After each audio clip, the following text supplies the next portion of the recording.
Today, well, birthday boy, Commerce and Industry Minister Kamal Nath. Many happy returns. I didn't realize it was your birthday until I came into your house and saw all your sort of political celebrations. Yeah. The hoardings and stuff. So, keep on getting younger. Yeah, of course. One is the thought process. The thought process must always be live, and thought process must always be vibrant. And that's what it is. But you know, because you started out being a young congressman, youth congressman, and you've kept that youthful image. Yeah, well, I started my political career as a member of the Youth Congress, and those were different days. Those were different days where the Congress had always been in government. Those were days where you never thought of the BJP hadn't been born, and then we lost the election in '77. The Youth Congress had a formidable role at that time. Right. Prior to that, we had the 5-point program, and that was a time when, under Sanjay Gandhi. Because you had Yuva Hriday Samrat. Well, I don't know what name you want to give it, but I did have... That's what you used to call him.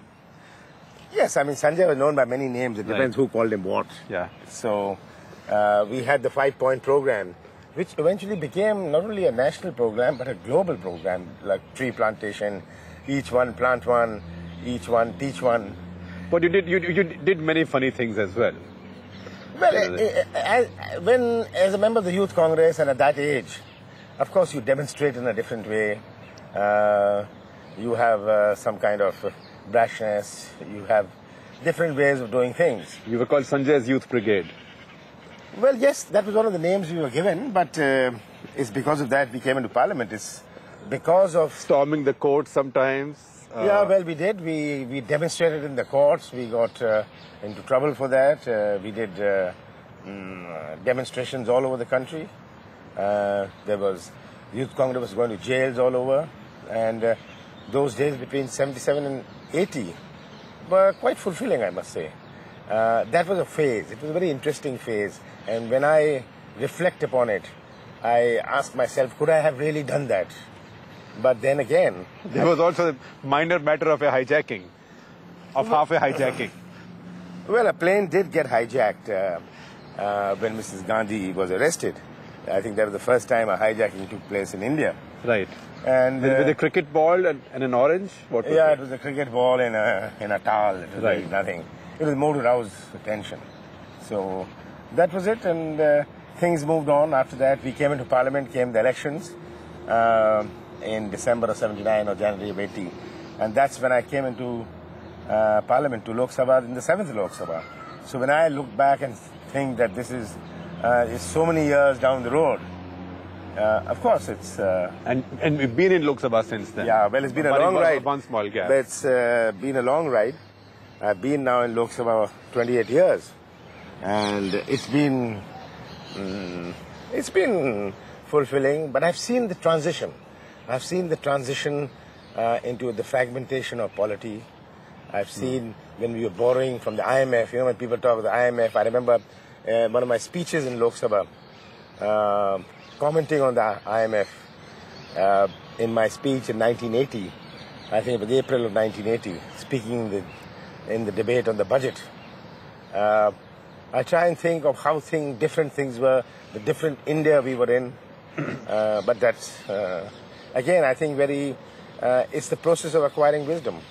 Yeah, in fact, even that matter of the little hijacking revisited you once on a foreign travel, didn't it? Yeah, well, they thought that, you know, since the Youth Congress was involved in it, they thought I was probably also... Yeah, well, some name on some list in some country. Yeah, well, they did involve everybody into it, but then that's okay. But those were years of learning. Yeah, those were years of learning, those were years of... But you know, Kamal, the good thing about you is that your friends say Kamal never ages, right? You stay youthful ever. Well, I don't know. Your detractors say, when will Kamal grow up? Yeah, well... Well, I'm happy if that's the only thing they have to say against me or about me. Well, what more can I ask for? But you know, part of the growing up also is you've changed the economy of the country and how the economy is managed. From being a completely sort of Praetorian government to an enabling government. I remember in '91 when we had the cabinet meeting and Dr. Manmohan Singh was finance minister. And at that meeting, the issues of liberalization came. Reforms in trade, reforms, it was more trade, more investment. And there were some of very senior cabinet members who said that what's going to happen to socialism and what are we doing, throwing Nehru and Indira Gandhi out of the window. And they were very upset about it. And Dr. Manmohan Singh said, well, this is the state of the country. Now tell me what I should do. It was a very, I won't say acrimonious, but impassioned cabinet meeting in which the then Prime Minister, Mr. Narasimha Rao, had to play it very carefully. And that started the reform process. But he was one clever politician, Narasimha Rao. He never said yes and he never said no. Well, he let everybody pick the right card. He put all the cards and made sure you pick the right one. Pick the card you wanted. So, but that's again skillful. That's again. Yeah, that's political management. That's political management. Did he play that game with you? Well, I knew him from my youth Congress days. He was General Secretary of Youth of the Congress Party, looking after the Youth Congress. So I knew him from 75, 76. So I'd seen him, and he was from the constituency adjoining mine in Ramtek. He never contested from Andhra Pradesh. Right. He contested from Ramtek with borders Chhindwara. So I had seen a lot of him. And then, the country, that started the process of change, the change which really led to India unleashing. Were you in sync with it when it happened, or did you have doubts? I did have doubts because I thought we were in absolute, we were subverting India's intellectual and entrepreneurial abilities. There was a time when we needed it. There was a time, so it's not that we should have done this earlier. We could have done this 2, 3, 4 years earlier. Right. I'm sure Rajiv Gandhi, if he hadn't been assassinated, would have done it a couple of years earlier. His thought process had started, but then in '89, we lost the election. Right. So we did start off it maybe 3, 4 years late or 2, 3 years late. But I must say this, that we needed what we were doing, the controlled economy in the 50s, the 60s, But you agree with those who now say that Narasimha Rao and Manmohan Singh may have brought about the change, but the intellectual process of change in the minds that started happening in Rajiv Gandhi's tenure? Oh yes, of course. In fact, Rajiv Gandhi, I think, had it all mapped out. That we need to bring these reforms in. He has slowly started. And he himself told me once, in '89, that we need to open up India. We need India to engage with the world. And because he had the great confidence in India. Right. And when you have confidence in the country, you're willing to let the country engage with the rest of the world. And if he had not been assassinated and he had come back to power, he would have done it in an accelerated manner? Well, the success story of India's reforms is that it was done in a calibrated manner. Right. Because we had no model. India had no model of reforms. We couldn't follow the South American, Central American patterns. We couldn't follow the Southeast Asian patterns. We are far too complex a country.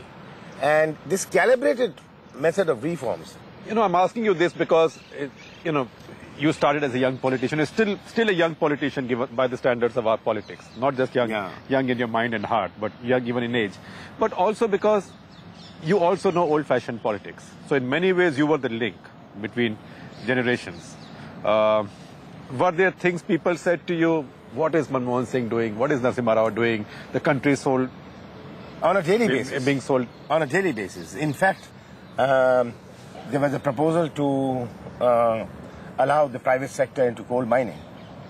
And they said that, does this mean we are going to repeal the Coal Mine Nationalization Act? What will happen to Mrs. Gandhi? And I think it was so profound that they used to keep saying that what is he doing? And there were only 3, 4 of us who were solidly behind him for these reforms. The others were either skeptical or were totally opposed. That's you, Chidambaram, Madhurao Scindia. Who else was there? Rajesh Pilot, yes or no? Yes and no. Yeah, he was yes and no. He was skeptical. Yes. Because he didn't know what... handful. Because we know some in your generation also who were really opposed to it, like Kumar Mangalam, Rangarajan. Yeah. Strongly opposed. Strongly opposed.